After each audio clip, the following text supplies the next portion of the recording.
Hello everybody and welcome back to the video series on sociology. This is part 2 of our section 3 part, so it's part 6 overall in the chapter. And in the last part we talked about what section 3 of the chapter is going to involve, and we said it's going to involve social change. We then listed all the factors that go into forcing a society to change in some way.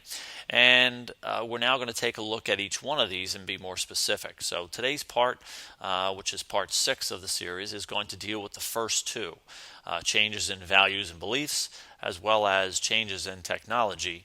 And we'll get more specifics as to how those specifically can lead to change in a society. So the first one is values and beliefs. Now, the United States has gone through a number of shifts in our society's history, and where we as a society struggle to decide whether or not the values we've had in the past continue to be the values that we want to have currently. Now, the civil rights movement and the feminist movement, those are two big movements that were basically starting in the 1950s and 60s, where the United States underwent a kind of a change and began to kind of identify, hey, are the old values in terms of segregation and sexism and the gender roles and so forth, are those the values that we want to continue in the future? Now, of course, anytime a society undergoes a change in its values, there's going to be some conflict. There's going to be people who want to hold on to the traditional American values that they may have grown up with and believe in, and you're going to have some newer generations that believe that the values of old no longer apply and need to be changed.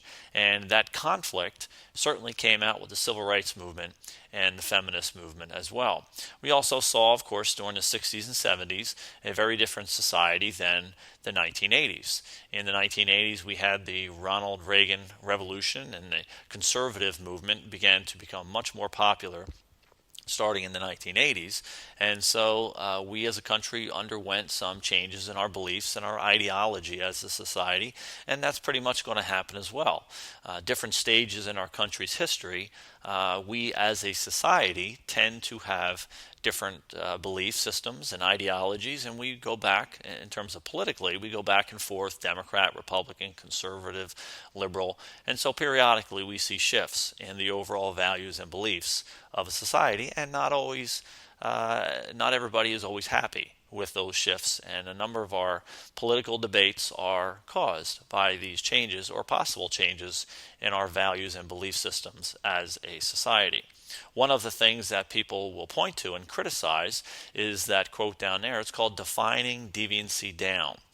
Some critics of our society today will say that we as a society are much more permissive of behaviors that once were considered very inappropriate. Now, in class, I give the examples of tattoos and body piercings. 50 years ago, it would be taboo for anybody to have a tattoo or a body piercing. I tell kids that schools probably would suspend kids, send them home, possibly even expel them if they came to school with a tattoo and a body piercing. But we certainly come a long way as a society, and not everybody's happy with that, with some of the behaviors that are largely seen as acceptable today that once were highly objectionable. And in some people's mind, that shift of allowing behaviors today that once were prohibited is an example of defining deviancy down, that we keep on lowering the bar, so to speak, in terms of appropriate behavior. And some people object to that and think that's why our society sometimes undergoes some of the problems, is because the behaviors that once were deemed to be very inappropriate and not allowed are seemingly normal operating procedure with regard to a lot of people's behavior. So not everybody's happy with those changes in values and beliefs. The second one, in terms of the sources of social change, certainly is technology.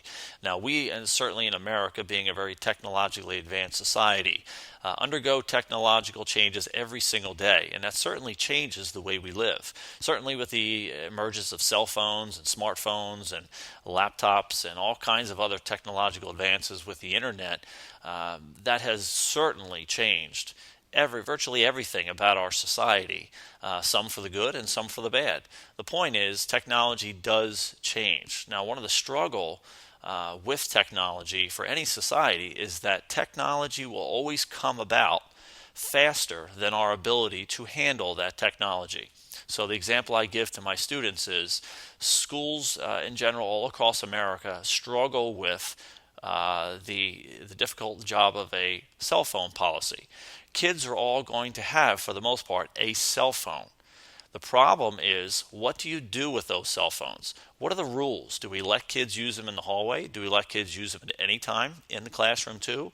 Only in the cafeteria? Only during study halls? How about iPods? Same type of thing. The point is, technology will always be invented and be used in society, and society then has to play catch up to try to figure out how are we going to handle this new technology. What are the rules going to be?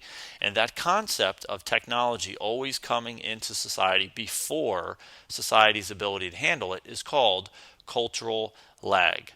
The norms, the behaviors of what is appropriate in terms of that technology, those rules to be determined always lag behind the actual technology. Technology will come about first, and then society has to play catch up to try to figure out how do we deal with that technology.